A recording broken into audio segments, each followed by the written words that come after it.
జయ శ్రీమన్నారాయణ. నేను మీ icon astrologer Gattupalli Suresh Babu.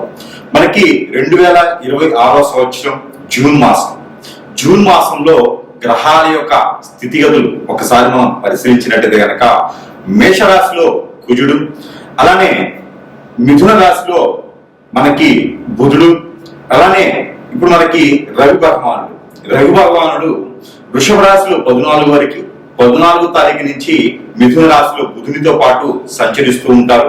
అలానే గురువు శుక్రుల యొక్క కలయికతో కర్కాటక రాశిలో ఈ మాసం మొత్తం కూడా కొనసాగుతూ ఉంటారు. ఇది జూన్ మాసంలో. అలానే సింహరాశిలో వచ్చేటప్పటికి మనకి కేతు ఉన్నారు. ఇక్కడ మనం చూసినట్లయితే కనుక కుంభరాశిలో రాహు ఉన్నారు. అలానే మనకి మీనరాశిలో శని భగవానుడు సంచరిస్తూ ఉన్నారు. గ్రహాల యొక్క స్థితిగతులు ఈ మార్గంగా ఉన్నాయి. ఈ యొక్క స్థితిగతులు మనం పరిశీలన చేసిన తర్వాత మరి ద్వాదశ రాశుల వారికి ఈ జూన్ మాసంలో ఎలా ఉండబోతుంది, ఏ రాశుల వారికి ఎలా ఉంటుంది, అలానే మేషరాశి నుంచి మీనరాశి వారికి నడిచేటువంటి గ్రహ సంచార ప్రకారంగాను, అలానే వారి యొక్క దశ అంతర్దశల యొక్క ప్రకారంగాను, గోచారంలో వారి యొక్క చంద్రుడి వద్ద ఏ గ్రహం ఉన్నది, చంద్రుడితో పాటు అనుకూలంగా ఏ గ్రహం ఉన్నది, ఈ ఒక్కసారి పరిశీలన చేసుకోవాలి. మరొక చిన్న విషయం ఏంటంటే, ఏ విషయం కూడా మనం పరిమాణం ఎలా ఉంటుందంటే కనుక గ్రహాల యొక్క స్థితిగతులు పరిమాణం ప్రకారంగా మాత్రమే మన యొక్క జాతకం అనేది విశ్లేషించబడుతుంది. కానీ ఇది వ్యక్తిగత జాతక ప్రకారంగా అయితే కాదు. మీకు మనము ఓవరాల్ గా అంటే ప్రమాణ పూర్తిగా కూడా ఇది ప్రమాణాలు ఎట్లా అంటే గ్రహాల యొక్క స్థితిగతుల ప్రమాణాలు ఎట్లా ఉంటాయి అంటే కనుక ఆ రాశిని మొత్తము కూడా సూచిస్తూ ఉంటాయి. దానిలో మీది ఉండొచ్చు, ఉండకపోవచ్చు. కానీ వ్యక్తిగత జాతకం తెలుసుకోవాలి.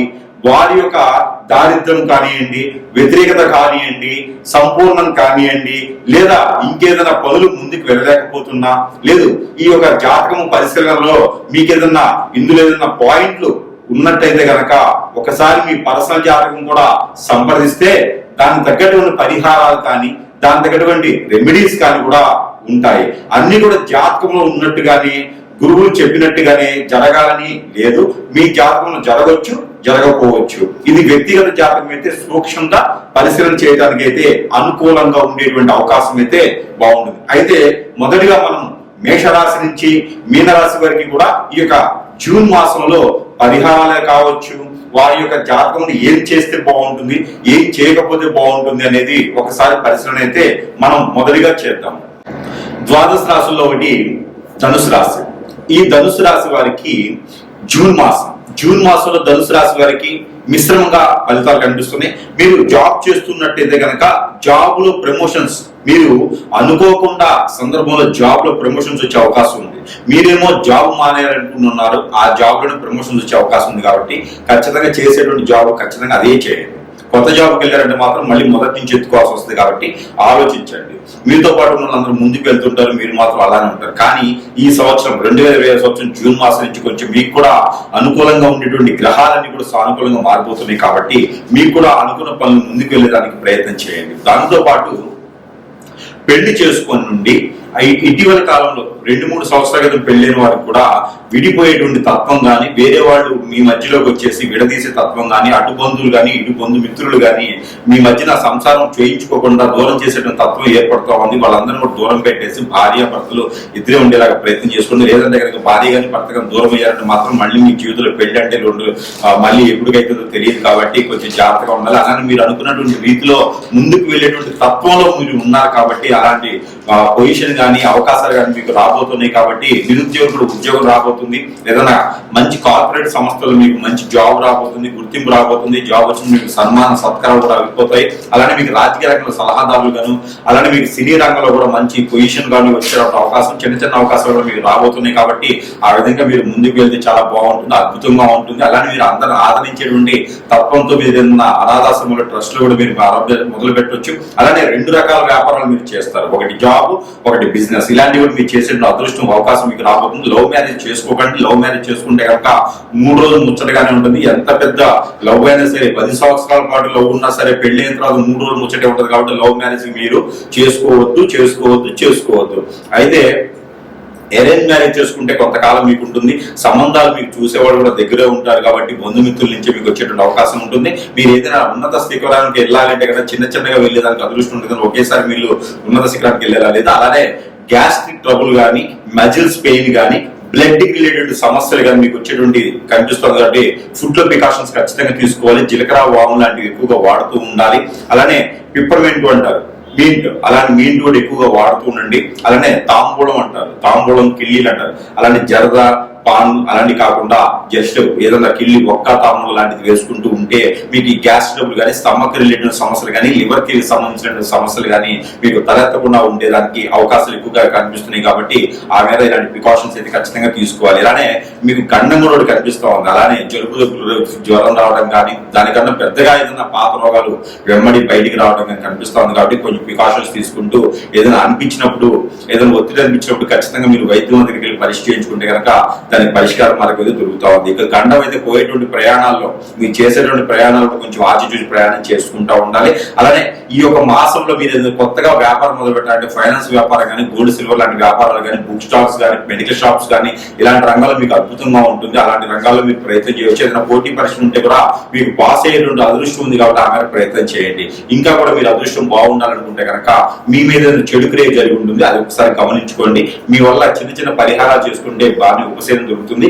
ఇంకా కూడా మీకు ఉపశమనం బాగుండాలి, జాతక ప్రకారంగా జరగాలంటే మీ మీద ఏదైనా చెడు క్రియ జరిగితే ఆ క్రియ పురేలాగా మీరు సమీపంలో ఇక్కడ గురువు ఉంటే కనుక సంప్రదిస్తే మీకున్న సమస్యకు పరిష్కార మార్గం చూపించే విధంగా అయితే ఉంటుంది.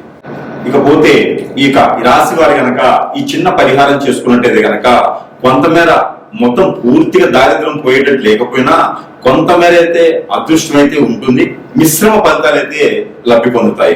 ఇంకా కూడా మీకు ఈ ఫలితాలు సరిపోవట్లేదు అనుకుంటే గనక ఖచ్చితంగా మనము మంత్రోచ్చారణ చేసినటువంటి ఎన్నో రకాలైనటువంటి వస్తువుల్ని మనం ప్రజల వద్దకి చెంతకే చేర్చేటువంటి సదవకాశం కూడా మన దగ్గర లభ్యపడుతుంది. కాబట్టి ప్రతి ఒక్కరు గురువు దగ్గరికి రావాలి అనేటువంటి సమయం దొరకపోవచ్చు.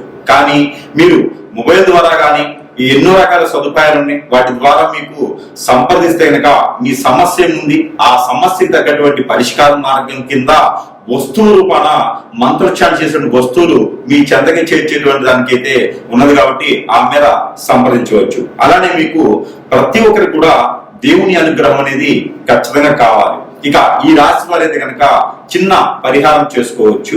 అయితే పరిహారం కింద ఏమిటంటే కనుక దేవుని అనుగ్రహం ముందుగా చూసినట్టయితే కనుక మీరు అందరూ కూడా ఈ యొక్క మాసం జూన్ మాసంలో కనుక దత్తాత్రేయ స్వామి వారిని ఆరాధించిన, దత్తాత్రేయ స్వామి వారికి అభిషేక అర్చనలు హోమాలు చేపించిన, దత్తాత్రేయ స్వామి వారి యొక్క ఆలయం వద్దున దత్తాత్రేయ స్వామి వారికి ఆలయాలు సపరేట్ గా ఉండవు. దత్తాత్రేయ స్వామి వారి ఆలయం ఎక్కడ ఉండిద్దంటే కనుక సాయిబాబా గారి ఆలయంలోనే దత్తాత్రేయ స్వామి వారు ఉంటారు.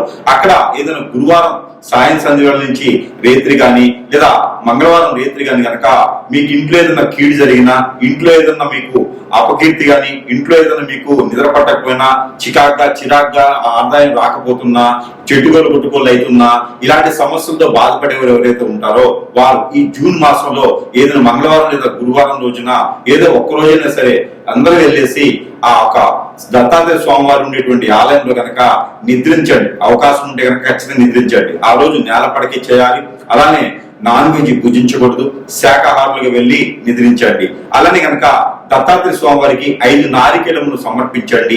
ఆ నారికేళములు 5 కూడా అక్కడే వదిలివేయాలి. ఇంటికి తీసుకుపోయి పిల్లలకి చట్నీ చేసి పెట్టకూడదు, అవి అట్లే వదిలేయాలి. అలానే దత్తాత్రేయ స్వామి వారికి గోధుమ రొట్టెలు, ఈ గోధుమ రొట్టెల్ని మనం ఉప్పు వేయకుండా కాల్చేసి దాంట్లో బెల్లం కలిపేసి అక్కడ స్వామివారికి నైవేద్యం పెట్టి ఆ నైవేద్యాన్ని ఎంతమందికైనా సరే ప్రసాద రూపంగా సమర్పించుకుంటే కనుక ఆర్థిక సమస్యలు, ఆరోగ్య సమస్యలు, నరదిష్టి, నరకోశ, శత్రుభయం, అలానే పితృదోషాలు కూడా మీకు కొంతమేర ఉపశమనం లభ్యపడుతూ ఉంటుంది. అలానే ఈ రాశి వారికి ఎవరికైనా పెళ్లిళ్ళు అవ్వట్లేదా? పెళ్లిళ్ళై కూడా భార్యాభర్తలు దూరంగా ఉంటున్నారా? పెళ్లి కూడా పిల్లలు పుట్టట్లేదా? వ్యాపారం వృద్ధి రావట్లేదా? ఇవన్నీ మీకు ఉన్నాయంటే కనుక మీరు కొత్తగా ఏదైనా వ్యాపారం మొదలు పెట్టాలన్నా, విదేశీ ప్రయాణం ఏదైనా చేయాలనుకుంటున్నారా? ఇవన్నీ కూడా మీరు మోసపోకుండా ముందుకు వెళ్ళేదానికి చిన్న పరిహారం చేసుకోండి. ఎక్కడైనా సరే నాగపడేలు కానీ, సుబ్రహ్మణ్య స్వామి ఆలయం కానీ, లేదా శివాలయంలో కానీ, లేదంటే మానసదేవి అమ్మవారు ఉంటే కనుక అక్కడ మీరు పంచామృత అభిషేకం కనుక చేసేయాలి. వినాయక స్వామి వారికి పొట్టు వస్త్రాలు సమర్పించండి. అలానే మీకు మరకత లింగం ఎక్కడైనా కనిపిస్తే కూడా అక్కడ మీరు అదృష్టకంగా అభిషేకం చేసుకోండి. కేసరి గణపతి ఎక్కడైనా మీకు అందుబాటులో ఉంటే కనుక అక్కడ మీరు అభిషేకం చేసిన, అర్చన చేసిన, పొట్టు వస్త్రాలు సమర్పించిన, మీకు బుధవారంలో చేసుకుంటే కనుక పెళ్లి కాని వారైతే కేసరి గణపతి, వ్యాపార వృద్ధి గాని, ఆరోగ్య సమస్యలు గాని, కోర్టు వ్యవహారాలు గాని ఉన్న వారైతే కనుక మరకతి గణపతి గాని, మరకత శివలింగం దగ్గర గాని మీరు అభిషేక అర్చనలు చేయించినట్టయితే కనుక ఖచ్చితంగా మీకు ఉన్నతమైనటువంటి విదేశానికి మీరు వెళ్ళేదానికైనా, పెళ్లిళ్ళు అవడానికి ముందడుగు వేసేదానికైనా, మీకు ఇంకేదైనా గ్రహ దోషాలు కానీ, ప్రకృతి దోషాలు కానీ, పొలాలకి గట్లకి సంబంధించినటువంటి విషయాలు కానీ, ఏదైనా కోర్టు వ్యవహారాలు కానీ కూడా బయటపడేటువంటి అవకాశాలు మెండుగా ఉంటాయి. కాబట్టి ఒక దగ్గర నుంచి మోసపోకుండా ఉండాలంటే కనుక దక్షిణామూర్తి స్తోత్రం అనేది ప్రతిరోజు పారాయణం చేయండి. ఇలాంటి పరిహారాలు చేసుకోవడం ద్వారా మీకు అదృష్టం అనేది ఖచ్చితంగా కలిసి వచ్చేటువంటిది అయితే కనపడుతుంది.